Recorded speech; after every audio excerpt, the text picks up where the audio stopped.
Oh, interesting.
We love sharing experiences.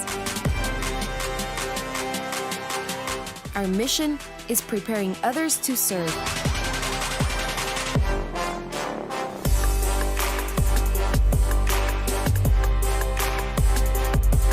Welcome to School of Mission Online. Your journey begins here.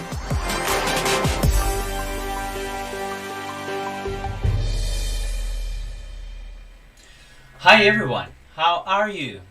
Let each one of you who are there on the other side of the screen be very welcome to our third class of School of Mission. My name is Álvaro Gutiérrez, I'm 22 years old, and I'm studying English teaching in the UAP. We already talked about secular mind, Buddhism, and today we have a very interesting class on contextualization. So sit back, get out your notepad and start taking notes. But first, we want to have a word of prayer. We'll leave you with Lais Novaes, a volunteer who serves in Egypt. Let's pray. Dear Heavenly Father, we are really thankful today to be here, to learn more about mission, to praise you, and to worship your name, Lord. May you bless this meeting today.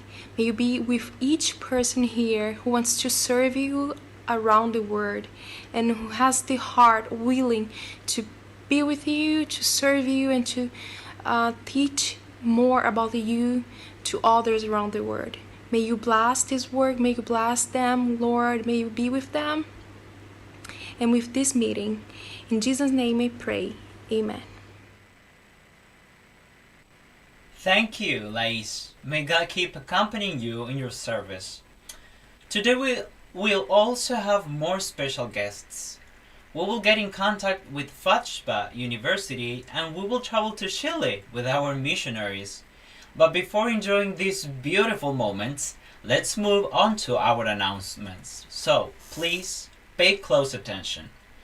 Today we'll use a file Dr. Cheryl is sharing with us. If you don't have it yet, go to the virtual platform and download it in the section of the third class. If you have not registered yet, you still have time to do so in the link that is appearing on screen. We also remind you that every Friday after the class is over, the corresponding test can be taken. For today, chapters 9 and 10 of our book, Passport for the Mission, will be evaluated. Remember, chapters 9 and 10 for today. And if you still did not take those two tests of the last two classes, there is still time for you to do it. You can find the book and the classes on our page. We also have another invitation for you who are watching us. On Saturday the 26th at 11 a.m. Argentina time, don't miss our App Exchange program, a moment for exchanging mission experiences with the different universities. 4 Adventist universities that will be joining us: PUC from USA, UNASP from Brazil, MEU from Lebanon, and Sagunto from Spain. And we also encourage you to subscribe to our channel and activate the notification bell. Now let's get in touch with the FACHBA University. And our academic president, Pastor Horacio Rizzo, will be interviewing Dr. Ever Liesi. Y bueno, estamos en una nueva entrega de la Escuela de Misión de la Universidad Adventista del Plata, conectados más de 2.500 alumnos alrededor del mundo, 50 países, 3 idiomas. Bueno, realmente estamos muy felices, muy contentos por el desarrollo de este programa. Y como cada viernes, en cada una de las clases, conocemos a un rector, a un colega, a un amigo, al rector de una de las universidades que tiene alumnos inscritos en esta escuela de misión. Esta universidad pertenece a nuestro vecino país, el Brasil, que tenemos tantos vínculos, tanta cercanía en materia de misión aquí en Sudamérica. 570 alumnos brasileños tenemos anotados en la escuela de misión. 62 de FACHBA, que es la universidad que coordina, dirige y bueno, es el rector, el pastor Ever Liesi. Pastor Ever, bienvenido, gracias por estar acompañándonos en esta jornada. É uma alegria, Dr. Horácio, participar com vocês nestes dias, especialmente sabendo que a Escola de Missões está sendo uma bendição a nossos jovens. Entendemos que Deus ha chamado uma igreja para a missão. Deus ama a missão. Deus é um missioneiro. Jesucristo veio a este mundo para ser missão. E é muito lindo saber que estes jovens de vários lugares do mundo, de mais de 50 lugares do mundo, estão involucrados nesta escola de missão para fazer a vontade do Senhor. Então, grande saludo a cada de vocês. Pastor, la Universidad de Fadva está ubicada en un lugar, diríamos nosotros, no muy bonito, donde la gente sufre los deterioros del paisaje. ¿Cómo es la región donde está enclavada la universidad, allí en Bahía? Doutor, nós estamos em Bahia. Bahia está no noroeste de Brasil, dos lugares mais lindos que temos em nosso território, muito cerca das praias, lugares como chamamos paradisíacos. Aqui onde estamos ubicados, a natureza é muito linda, há bastante lluvia, bastante vegetação, a temperatura é agradável durante todo o ano. O inverno não hace tão frio, o calor tampouco se vê tão cálido, e é um lugar muito bonito. Pero lo que hace mais bonito são as pessoas. A gente do noroeste de Brasil, especialmente de Bahia, é uma gente muito cercana, muito alegre, muito missioneira, muito comprometida com a obra do Senhor.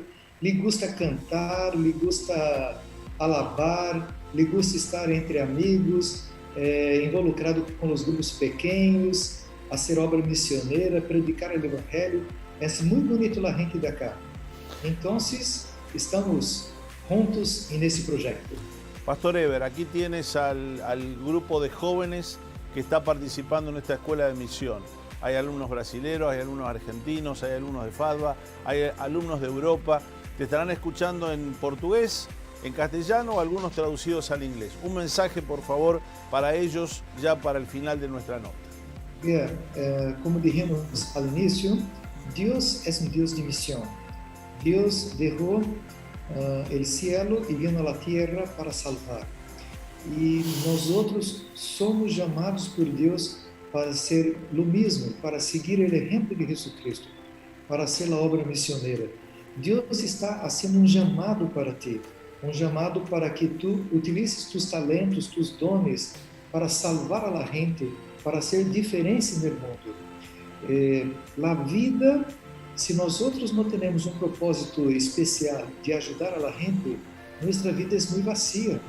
Pero a vida tem sentido, significado todo distinto quando entendemos que o principal em nossa existência é bendecir a gente, é ajudar a gente.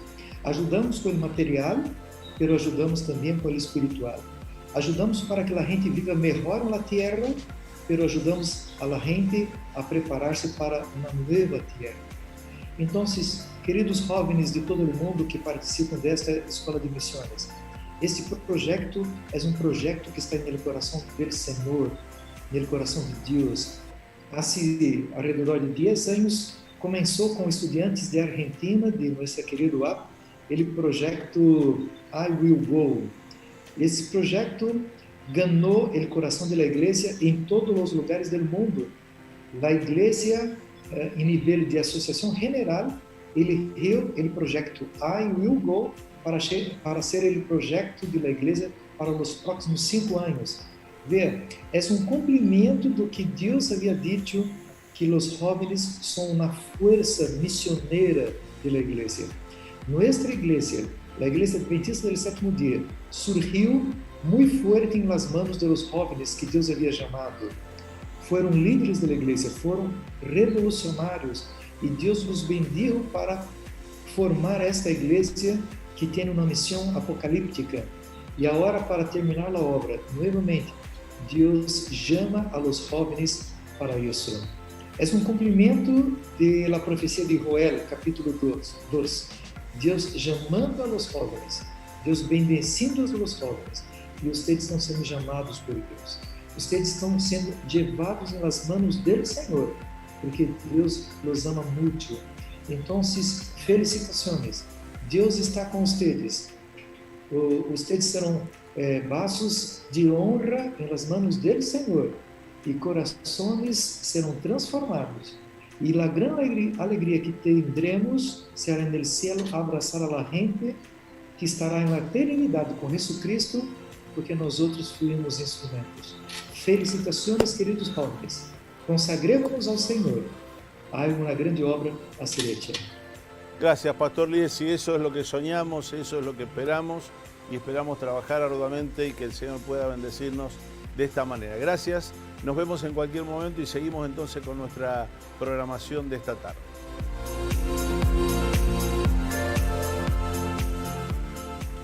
Thank you, Dr. Everliesi, for sharing this moment with us. May God continue blessing each one of you there at FACHBA.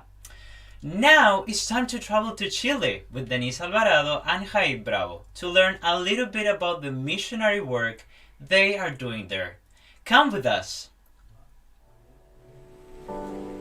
Hola chicos, ¿cómo están? mi nombre es Denise Alvarado, soy de Venezuela y estudié psicología allá en la UAP.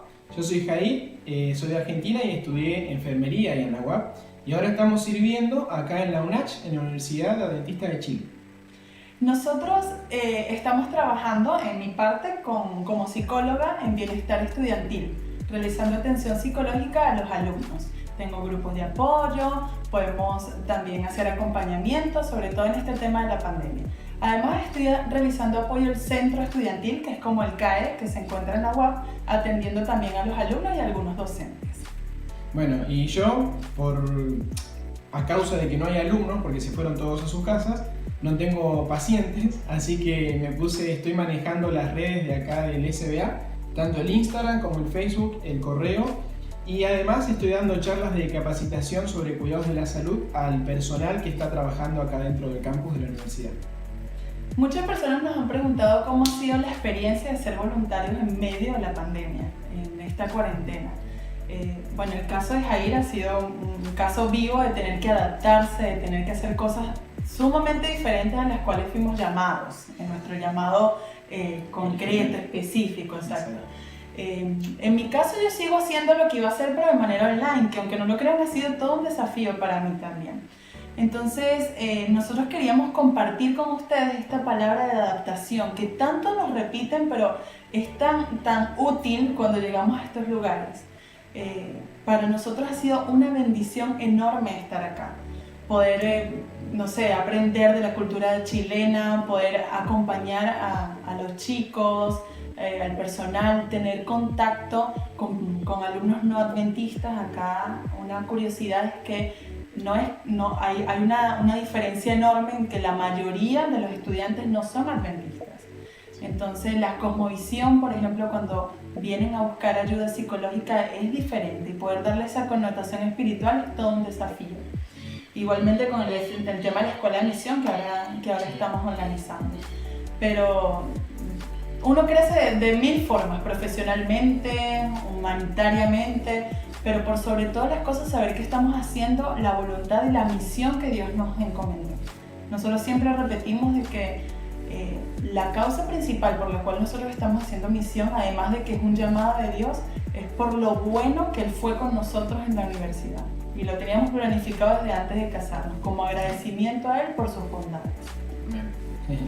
Y como una recomendación para darle, chicos, queremos decirle que cuando ustedes se estén preparando para ir hacia el destino donde les ha tocado, preparen también su mente y ábranla para que cuando lleguen al lugar no sea tan fuerte el choque cultural y se puedan adaptar más rápido. Y eso además le va a dar muchas ventajas en las relaciones interpersonales que van a tener con los compañeros que van a trabajar. Van a tener menos roces y menos discusiones, por lo tanto van a disfrutar más de su estadía en misión. Y además le va a ayudar a adaptarse, porque hay muchas veces que no se tienen los recursos necesarios para hacer el trabajo que nos piden, entonces uno tiene que adaptarse y tener creatividad e imaginación para poder cumplir con lo que se ha pedido. Así que Adaptabilidad y mente abierta son dos recomendaciones muy importantes que ustedes tienen que llevar al lugar de misión para que les vaya mejor. Bueno, anímense a ser misioneros y un saludo desde Chile. Chao, chao. Thank you, Denise and Jair, for sharing your missionary experience with us. Now it's time for us to begin with our lesson. Today, Dr. Cheryl Doss will be joining us. The Dr. Cheryl's mission experience began as a missionary kid living in South Africa. Later, with her husband Gordon, also a missionary kid, she served for 16 years in the country of Malawi. During her years in Malawi, Cheryl directed rural clinics, developed training programs for pastor wives, facilitated women's ministry programs, and helped start shepherdess clubs. She also homeschooled her two children, Christy and Richard, and taught classes in the ministerial training program at Lakeview Seminary. As a nurse, she lectured on health and, along with her husband, initiated annual family life training seminars for pastors and their wives. Their book, Christian Marriage, was published in Malawi in 1995. Combining her mission background and educational training with her passion for family growth, Cheryl's research and writing has largely focused on families in cross-cultural transition. Besides teaching and administrative duties, her specific responsibilities at the Institute of World Mission are developing curriculum and resources for mission training and the support and education of missionary families through newsletters and reentry programs. Since leaving Africa in 1997, Cheryl and Gordon have made their home at Andrews University and are blessed to have Cheryl's mother living nearby. Welcome, Dr. Cheryl, to our School of Mission.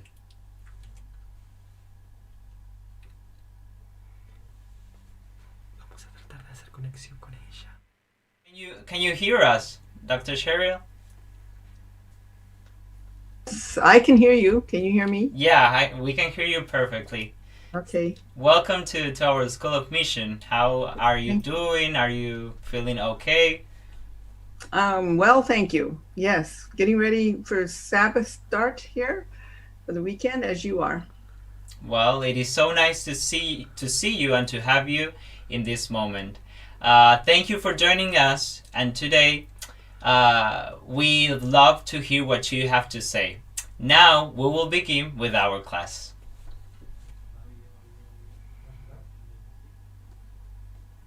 Hello. It's good to be with all of you who are interested in mission. This afternoon, we get to talk about culture shock. Now, before we talk about culture shock, however, we need to talk about culture. What is it? I hope you have gotten the handout that I prepared that gives a definition of culture. Adapted from Dr. Paul Hebert, it says, a more or less integrated system of learned behaviors, values, feelings, and ideas shared by a group. So that's one definition of culture. More or less integrated system. That means cultures kind of hang together. What you do in one area of life impacts other areas of life. They're learned behaviors. That is, it's not something that you get in your genes, not something you inherit in chromosomes from your parents, but they're learned, the things we learn after we're born, and it's shared by a group. Means you can't have an individual culture. You have a shared culture, something that is shared with a larger group of people. You can have individual idiosyncrasies or peculiarities, but your culture makes you part of a larger group. Now we talk about culture as an onion, not because like onions, cultures make you cry, but because like onions, cultures have layers. On the very outside layer of culture are the things we can see, the behaviors and the products of a culture, the things we can taste and the things we can take in with our senses. But at the next level of culture are feelings and values. That are those things we can't necessarily see them exactly. We can only see their results, the things people believe, the things that they value. And at the very core of our culture is our worldview. That's the hidden assumptions, things that we just take as being true, real, valuable. We assume that they're true. We don't even have to think about it. It's really a very subconscious part of culture, but of course it impacts all of culture. So how do we get a culture? How did you get your culture? I hope you're writing down a few notes or adding your own thoughts here, but I'm sure you would be saying, well, I got my culture from my parents or from my community, from school. I learned it in media or went to church and I got culture there. And yes, all those parts of our lives teach us culture. But so many parts of culture are not taught. They're just caught. For example, how do you know how far to stand from another person when you're talking to them? I doubt you ever had a class in school about that. Or how do you know how to greet people? Maybe you were taught a little bit, but mostly it was just by how you saw other people greet. How do you know when to start talking after somebody else stops talking? That's just something that our cultures teach us. How quiet should we be in church? We just learn that by observing other people. Much of culture is acquired merely by fitting in, observing, learning the rhythms of the culture in which we live. So what purpose does culture have? Well, just think about it. If we had to decide every day whether to eat with a spoon or a fork or chopsticks, or what kind of clothes we should put on, should it be a sari or a gaffia or anything else, we'd use up an awful lot of time just trying to make those decisions. But instead, those decisions are made for us by our culture. We just fit in with them. We don't have to think about them. It frees up our brain a lot to do other things. So cultures help us to fit in, help us to have a social life, to live together with other people in harmony. It provides us with safety. If everybody in the world got up in the morning and decided, well, today I want to drive on the other side of the street, we'd have chaos on our roads. But culture also teaches us things that are not written down in books. Just think about it. I suspect that in every driver's education class around the world, we are taught to stop our car when we see a red sign that says stop on it, or pare, whatever it is in your language. That red hexagonal sign generally means stop all around the world. And the books we learn when we take a driving class say that when you come to a stop sign, you're supposed to stop. But what's not written in the book is what kind of stop is that? Is that a full stop? Do you stay stopped for 1 or 2 seconds? Is it kind of a rolling stop where you just kind of roll through the stop? Or is it kind of a slow down and look around and then keep moving? Or is it actually, let's speed up as we come to the stop sign because nobody's coming? Those kinds of things we learn from our observing others, the way they stop, not because we learned it in a book. And we learn what is required for safety in the culture in which we live. In some places, if you don't stop full stop, you're going to get a ticket from the police. In other places, if you stop a full stop, you may get hit behind by somebody who's expecting that you're just going to roll through that stop sign.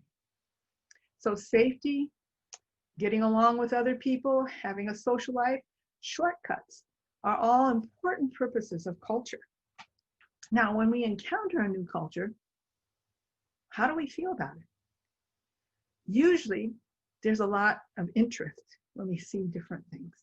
We see the ways people live, the way they act, what they dress, what they eat. These are all kind of interesting to us, and we see those differences. So we go through, generally, some kind of honeymoon. Now, that honeymoon may be short, may be long, but we generally kind of find it very interesting and exciting when we come to a new culture and go to learn about a new culture. We have very positive responses to it. We are open to the way they do things differently. Now, just like any married couple can tell you, sooner or later, the honeymoon begins to fade. It may fade into something better, but the same excitement doesn't last forever. And then we can sometimes have the negative responses. We don't understand why people do things, and it just seems silly. We're tired of trying to figure it out. We just like to go to someplace comfortable. One of the important tools that we learn to deal with that is what we call suspending judgment. When we don't understand why something happens in another culture, we have to just wait and not make a judgment, because we're going to automatically judge it wrong. Remember when your parents were teaching you how to eat? They handed you a spoon and said, hold it this way. Or here's some chopsticks. This is how you use them. Or here's how you eat with your fingers neatly. They didn't give you a choice. They taught you the right way to do it. And so when we go to a culture that does it differently, it's automatic that we think it's the wrong way. And so we can have negative reactions to cultural differences also. We feel like they're wrong. Sometimes we feel like they're morally wrong. We just don't enjoy it anymore. We can get very tired of constantly trying to figure out why people do things the way they do them. So anytime we encounter cultural differences, we will usually have positive or negative reactions to them. And so now, one of those negative reactions we have is what we call culture shock. Culture shock can be defined as the almost inevitable sense of disorientation one experiences when encountering a new culture. And you'll see the culture shock diagram there on your paper. So let's hear what happens when a new missionary encounters a new culture. Let's listen to letters from a new missionary. 7 de septiembre del 2018. Queridos Carlos y Sara, bueno, ya he estado aquí casi 2 semanas. No puedo creer que el tiempo vuele tan rápido. Siento no haber escrito antes, pero hay tanto que ver y hacer que no tengo un minuto libre. ¿Por dónde empiezo? En primer lugar, tengo que decirles lo fabuloso que es Japón. Al principio temía estar abrumada por tanta gente. Después de todo, soy una chica de un pueblo pequeño, pero descubrí que no importa en lo absoluto. La gente ha sido buena conmigo. Mi compañera de cuarto es una estudiante aquí en la universidad. Su inglés es bastante bueno, mucho mejor que mi japonés, y nos llevamos muy bien. Ella me presentó a muchos de sus amigos. Todos son tan amables y me tratan como a la realeza, y son súper corteses. Se inclinan cortésmente todo el tiempo. Estoy tratando de aprender a hacerlo, pero lo olvido mucho. Mi impresión de Japón es que todo es pequeño, pero me encanta. Es pintoresco y realmente ordenado. Nuestro departamento es pequeño, pero muy eficiente. Los pisos están cubiertos por esteras frescas llamadas tatami. La gente aquí se sienta mucho en el piso e incluso duerme en el piso. Muchas personas se sientan en el piso y comen en pequeñas mesas bajas. Todo es tan increíble y comemos mucho arroz y fideos. Algunos de los sabores son un poco extraños, pero estoy probando todo. Algunas cosas me gustan mucho y estoy segura de que aprenderé a gustar del resto. Comencé a estudiar japonés la semana pasada. Es muy emocionante aprender un nuevo idioma. Sé que necesito esto para poder testificar con eficacia, así que estoy trabajando muy duro en ello. Sé que me irá bien. ¿Cómo está todo en el mundo ya en casa? Pienso en ustedes a menudo, pero en realidad no he sentido nostalgia. Quizás soy una de esas afortunadas que se salta eso. Bueno, tengo que correr. Denle mi amor a todos, especialmente a sus hijos. Cariños y oraciones, Adriana. So how is Adriana feeling now?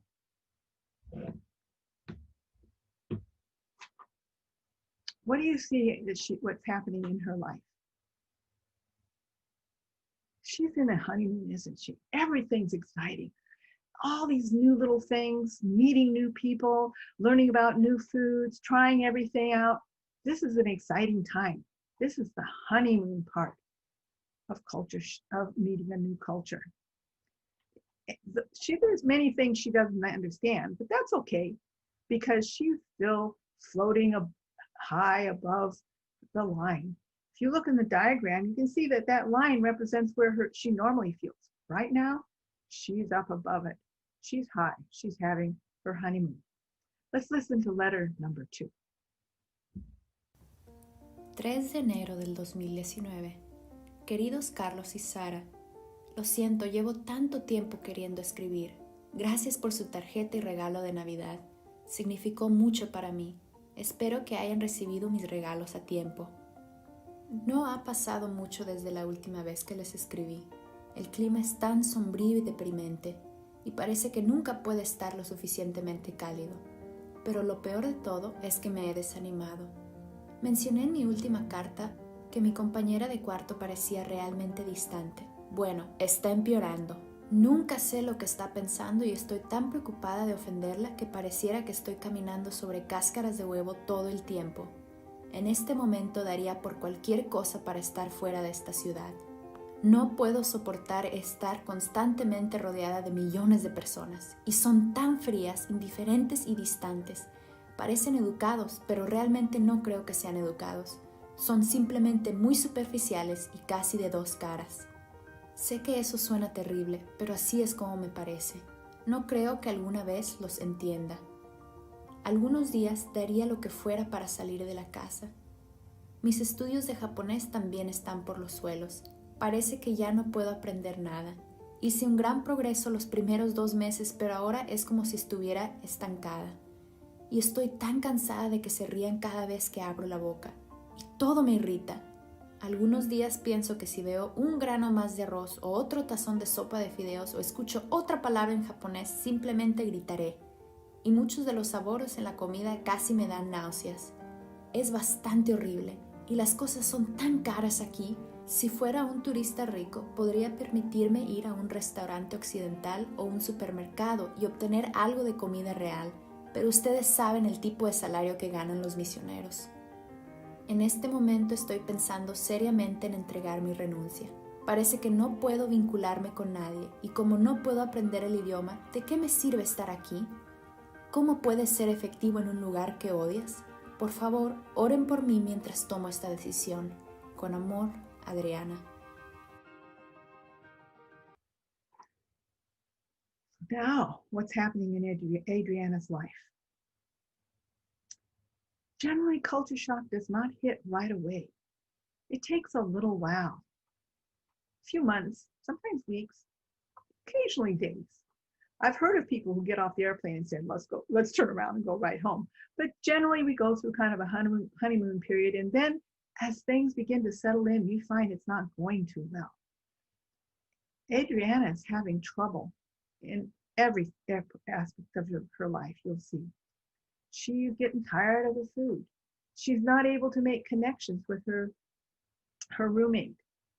Language learning isn't going too well. She just feels at a loss. This is a normal part of adjustment to a new culture. After all, she can't speak Japanese as well as a child in Japan can. And yet she's always thought of herself as a well-functioning adult. She's used to eating certain kinds of foods, and now she doesn't have them. It's a lot of loss that Adriana is experiencing. Let's hear what happens in her third letter. 1 de abril del 2019. Queridos Carlos y Sara, no, esto no es una broma del Día de los Inocentes. Por fin soy realmente yo. Sé que ha pasado una eternidad desde que escribí. Gracias por ser tan fieles corresponsales. Sus cartas y oraciones han sido un gran estímulo. Estoy segura de que se están preguntando qué he decidido. Estuve en el Valle de la Indecisión durante varios meses y supongo que todavía estoy allí, pero he tomado una decisión tentativa para tratar de aguantar 2 años más y luego tomar una decisión final sobre mi futuro. Veremos cómo Dios guía las cosas. El clima aquí está mejorando, la primavera es hermosa en Japón y he podido salir y ver algo de la belleza de este lugar, y eso es genial. Para mi asombro y deleite, mi conocimiento de japonés parece estar retomando al menos un poco. De hecho, entendí bastante del sermón del último sábado y eso fue genial. Todavía me pregunto si alguna vez encajaré completamente aquí, pero de vez en cuando tengo un pequeño avance. Y mi compañera de cuarto es mucho más amigable que antes. Hemos tenido algunas buenas discusiones últimamente y he descubierto que ella tiene un verdadero sentido del humor. Y luego una familia japonesa en la iglesia me ha estado invitando a su casa con bastante frecuencia. Tienen 3 niños pequeños de la misma edad que los suyos y me dicen, tía, es genial. Entre el inglés de la familia y mi japonés logramos comunicarnos un poco. Creo que me ha ayudado mucho tener una familia aquí. Todavía no entiendo mucho de la cultura y la gente aquí. Pareciera que estoy jugando un juego, pero nadie puede explicarme las reglas, así que a menudo estoy en la oscuridad. Pero definitivamente es mejor que hace unos meses, así que creo que podría soportar el resto de mi tiempo aquí. Realmente no quiero rendirme. Manténganme en sus oraciones. Con amor, Adriana.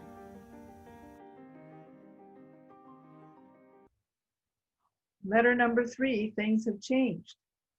What do you think the factors are in Adriana's change of heart now? Things are getting a little better. Well, for one thing, the weather's improved. And the other thing is she's gotten past that Christmas low that generally happens. After you've had Christmas and the weather's blooming, you can feel really low. But when springtime comes, things start looking up. Not only that, but she's begun to make friends. It makes a huge difference. But friendship never comes immediately when you get to a new place. It takes time to build friends. And what helps that is a language learning. When you're able to communicate, you feel much more connected to people. So now Adriana is beginning to see some future. She's gotten kind of past the low feelings. Things are getting better. I'm still not certain about how it will go permanently, but things are getting better. Let's hear what happens in her 4th letter. 27 de agosto del 2019. Queridos Carlos y Sara, lo sé, ha pasado una eternidad desde que escribí. Lo siento, me temo que esta carta ni siquiera será muy larga. Esta noche me voy de vacaciones con 3 amigos. Vamos al norte por una semana. Estos amigos son jóvenes profesionales japoneses que asisten a la misma iglesia que yo y realmente nos llevamos muy bien. Me presentaron a tanta gente que mi agenda está llena. Entre el trabajo, las lecciones de japonés, los estudios bíblicos y los eventos sociales apenas tengo un minuto libre. Me encanta aquí. Bueno, al menos la mayoría del tiempo. Ahora que hablo bastante japonés, puedo visitar a la gente y la cultura finalmente comienza a tener sentido para mí. Ahora estoy segura de que aquí es donde Dios quiere que trabaje para Él. Y es gracioso, el mes pasado pasé una semana con una familia misionera estadounidense y comí todos los días comida occidental. Pero para el final de la semana sentía que me faltaba el arroz y la sopa de fideos. ¿Se pueden imaginar? ¡Qué cambio! Bueno, les dejo. Gracias por su amor y apoyo. Me aseguraré de incluirles en mi itinerario el próximo año cuando vuelva a casa en vacaciones. Pero ahora sé que sí volveré a Japón. Me gusta mucho aquí. Dios les bendiga a todos. Con amor, Adriana. Now Adriana is back somewhere near her normal baseline of emotions. She's been through culture shock. She's beginning to feel like she could actually thrive here. In fact, she's made so much adjustment that she actually misses the Japanese culture when she's away from it for a while. Friendship, having some family feelings, being able to speak with people, making growth in her areas of relationships and other adjustments has made a huge difference. Now Adriana feels like she can continue her mission experience. So what in the world are the main causes of culture shock? Well, one of the main ones is just adjustment, just change. Perhaps you can remember when you went to college for the first time or left home for the first time. Did you ever feel homesick? Did you ever just want some of mom's cooking? Did you ever kind of think, why am I here in this strange place when I could be at home where I'm comfortable? It's the same thing when you move to a new culture, only more so because so many more things have changed. Adriana has gone through so many changes. You think of the food, the friendships, where she's living, how she's living, where she's living. All these things have changed. And that requires a lot of adjustment. And just like any other kind of change, the more adjustments there are, the harder it is. So why would we have to suffer culture shock? After all, we're going as missionaries to serve the Lord. Can't he preserve us from this? Well, there are many experts who believe that if you don't have culture shock, you're probably not really getting involved in the culture. You're probably not really learning about it. Because when we face those huge cultural differences, we have to adjust and change. And change, growth, takes time and it's hard. Do you remember when you were growing up, did you ever have pains in your legs when you went to bed at night? We call them growing pains. Well, the same thing happens when you go through culture shock. There are growing pains. It hurts. And we find ourselves with emotional and psychological and social pain. But that's just showing us that we're growing to be those kind of people that can live and work in another culture. We call them 150% people. Yeah, you're 100% part of your home culture, but you need to add some more from another culture and become 150% person. So the purpose of culture shock is to show us where we need to learn and what we need to learn and how we need to learn and grow to become really effective missionaries. Because if we can't become like other people and fit into the other culture, how can we ever expect them to listen to us? How can we ever expect to be of help to them? So, how can culture shock be dealt with effectively? I'd like to suggest to you that there are at least 3 things. We need to act. First of all, we need to accept. We need to accept the fact that culture shock is probably a pretty essential way, a pretty necessary, a pretty universal way of making adjustments. We go through times where we have to think through the changes. We have to accept the fact that we're growing, and that includes growing pains. We have to be accepting of the experiences that are causing us to grow. Secondly, we have to have conversation. We need to talk to people who can help us. And that usually means somebody who has been through culture shock themselves, somebody who understands what we're going through and can support and encourage us, somebody that we can complain to about the discomfort we're feeling, but somebody who also can help us make sense out of it. We also need to converse with those around us who can explain the culture to us, to find a good mentor from within the culture that can explain why things are done this way, help us to understand how this culture hangs together, what are the values and beliefs that underlie some of the behaviors that are troubling us, or what is the worldview that necessitates those values, beliefs, and behaviors. So we need to accept the reality of culture shock, convert conversations that will help us understand it, learn, and comfort us. And then we need to allow for time. It takes time to grow.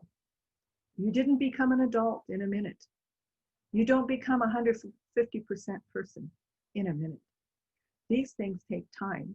And it's different for different people. Some people have much more serious culture shock than others. But almost all of us will go through a time where we question, why are we here? What is going on in this place? I just would like to be home where I'm comfortable. But time will change us. Time gives us that opportunity to grow, to develop, to become the kind of person that can really reach other people, connect with other people, understand other people. And then we have the opportunity to truly share God's love with other people. Not only do we need to suspend judgment on the culture in which we are serving, we need to suspend judgment on ourselves. Let us be able to say to ourselves, self, you're going through culture shock. This is a normal part of the missionary experience. But with God's help, with the help of friends, with the help of others in the community, I'll get through this. It'll just take a little time. So I wish for you a deep understanding of yourself, of culture shock, so that when you experience it, you're able to weather it in good shape so that you can be used by God where He sends and He places you. God bless.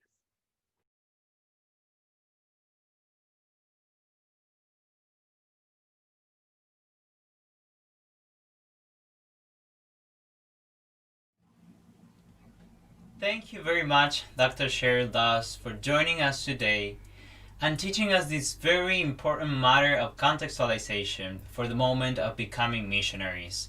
Now there will be some time for you on the other side of the screen to ask any question that you may come up with.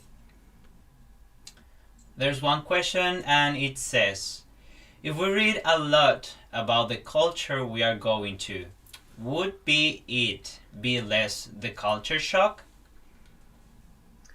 Certainly, the more we know about a culture, the more prepared we are for anything that should happen when we get there. But because culture is deeper than just anything we can read about or can even be talked about, it can affect us in ways that we never expect once we are actually living in it.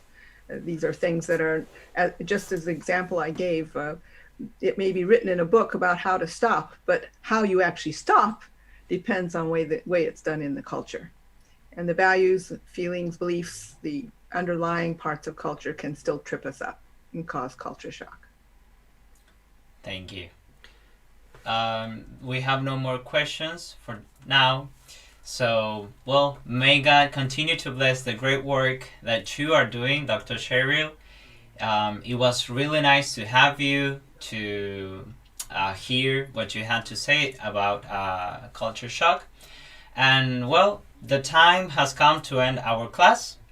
We remind you that the test for this class will already be opening.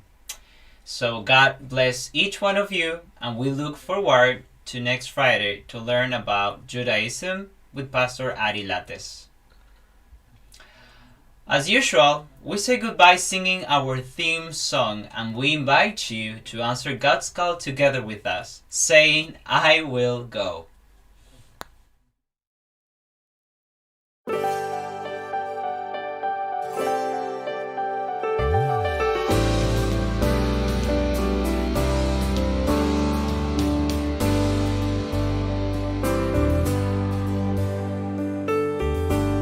Nos deste uma missão para cumprir, Senhor.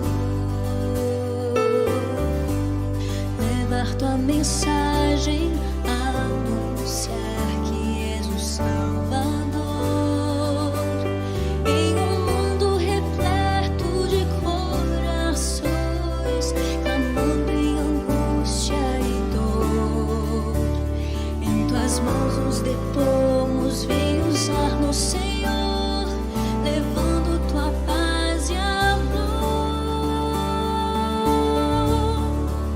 Eu irei,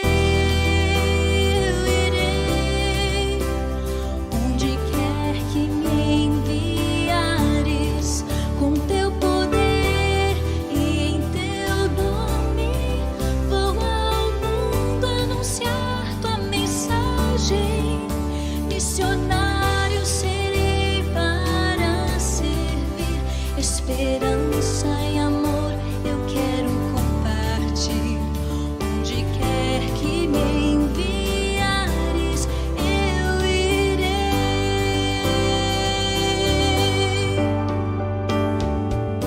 Por tua obra trabalharemos com amor, disposição. Tem fim cumprirmos tua grande comissão. Em mundo repleto de corações, clamando em angústia e dor. Em tuas mãos nos depomos, vem usar-nos, Senhor.